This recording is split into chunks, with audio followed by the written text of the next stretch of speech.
In this lesson, we're going to start refactoring some of the design issues that we pointed out in the previous video. So to get started, I'd like to work on eliminating the calculation we were talking about in our order class down here in our toArray, where we're calculating the amount of the order on the fly by multiplying the ticket quantity and the concert's ticket price.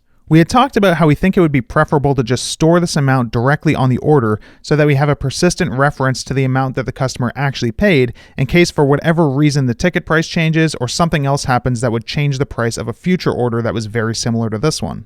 So to make sure that we're not breaking anything while we're doing this refactoring, we have to pick a test that we can use as a reference point.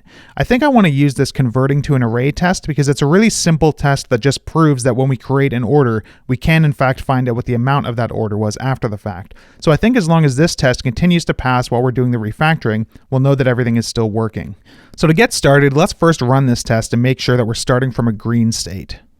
Okay, so the test is green. So let's think about the very first change that we'd like to make here. Let's head back into our order class and take a look at what we have. We know that ideally, rather than calculating this here, we'd like to just do something like this. Amount is equal to this amount, and we wouldn't have this line here anymore. So let's just run the tests and see what the error that we get is here. So if I go back here and run this test again, we get an error that the amount came back as null instead of 6,000. So we could go ahead and try and get this test passing by making changes to our code, but in the spirit of a true refactoring, I only want to make changes to our code while the tests are passing. So the first thing that I'm going to do is I'm going to back out this change so that our tests are back to a green state and make sure that things are still green, which they are. And now we have to think about, well, why was the amount null and what's another change that we can make that would get us one step closer? If we look at our concert class, this is where we're creating orders. This is the only place I can think of in this system where orders are actually being created. And we're creating orders by just passing in an email. So if we want to store the amount on the orders table, we're going to need to pass that amount in when we create the order. So let's try this step first while keeping this calculation here instead of referencing the amount and see what error we get this time. So we'll add a new field here called amount, and we'll just do the calculation inside here. So we'll do ticket quantity times this ticket price since we're in the concert class. And we'll run the test again and find out what the next error is.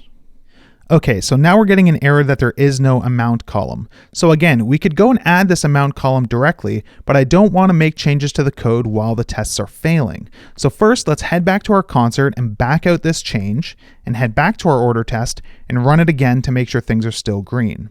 Okay, so now that we're back to a green state, we can try and add that column while the tests are passing. So let's open up our create orders table and try and add this amount column. So we'll add an integer column called amount.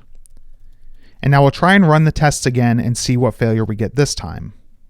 So now we get an error that a not null constraint failed because we're trying to create an order, but we're not providing an amount. And that's happening on line 62 of the concert.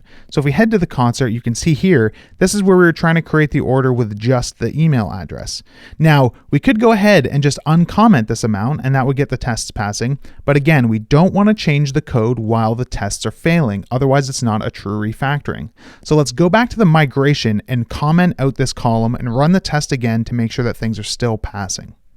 Okay, so now that we're back to a green state, how could we add this column without breaking the tests? One way that we could do that is to make this column nullable so that it's optional, so that when we go to create the order on this line, it doesn't fail because of a missing amount. So let's go back to the test and run it again and make sure things are still green now that we've added that nullable version of the amount column. Okay, so the tests are still green. So again, we've only been moving from green to green to green to green. We've never tried to fix a failing test. We've always reverted our changes and made some other change that kept the tests green. So now that we have this column in place, even though it's nullable, we can head back to our concert and uncomment this line and run our tests again, and with any luck, we'll still be green. Okay, great, so the test is still passing.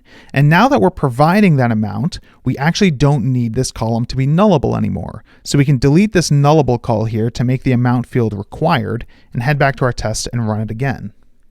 And we're still green. So now that we actually are storing the amount on new orders, we can head into our order class and we can stop doing the calculation here and instead just refer to the amount that's actually saved in the database. So if you go back to the order test and run it again, we're still green. And we were able to do all of this without ever making any changes to our code while our tests were failing. We were always able to come up with some way to change our code while keeping the tests passing that was helping us make progress towards the real change that we wanted to make. And that's what a real refactoring is.